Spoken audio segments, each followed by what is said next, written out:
Glad to have you with us.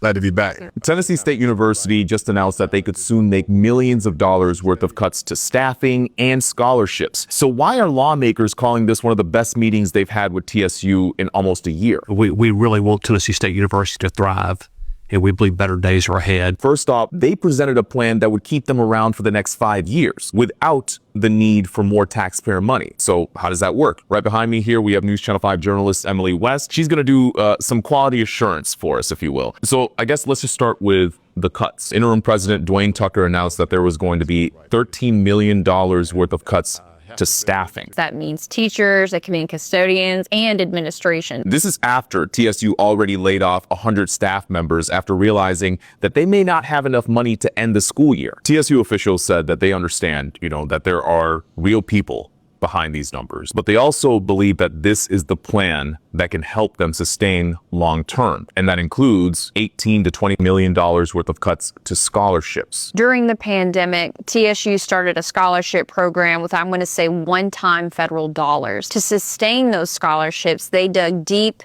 into their reserves, their operating budgets, and maintenance budgets, which created the financial crisis that we're in right now. The thing about the scholarship cap, it won't necessarily start until the new freshman incoming class. Juniors and seniors right now will not be impacted. It is important to point out that we have lawmakers saying, well, you need to start looking at tuition. And so when we're talking about increasing tuition and decreasing the number of scholarships, well, ultimately it's going to be more expensive. Right now, to attend TSU as an in-state freshman, that's around $8,500. I looked at just what MTSU is, right? I mean, not the same size school, but just up the road. And they charge $9,500 for in-state tuition. You're kind of riding a fine balance there. You want as many students in the door, but at the same time, you want to make sure you pay your bills. Tucker said that these cuts can help them ultimately decrease their deficit by almost $37 million.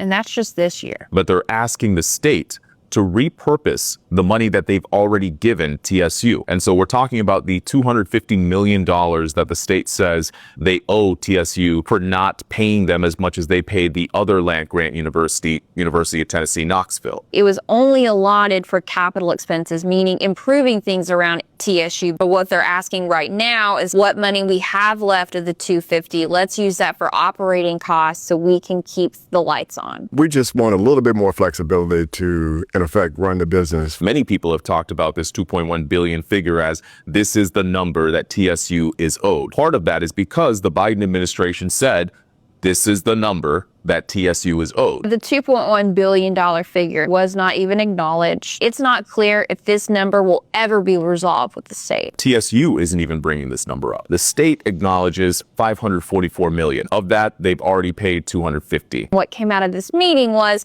let's just reappropriate money the state has already given us, meaning we're not having to ask the state for extra funds. I believe the term was, let's change the color of the money. I mean, I just got a very fascinating text from the Speaker's office. So there's not going to be legislation required to move the capital appropriation to operations. What was very telling is they said, we want to see TSU survive, and we believe that Dwayne Tucker is the person to lead the charge. I believe that the brand of TSU is getting stronger every day that you're at the helm, and so I thank you for that. They put a lot of faith in this interim president who said, he's willing to stick around. And the comptroller called him competent leadership. It's remarkable what can happen when competent leadership is finally in place. And so while these changes will have a profound impact on TSU, I think there's a silver lining here in that the person who's leading the charge speaks the same language as the people who are in charge of the money. Sometimes it seems like the challenges are overwhelming at Tennessee State.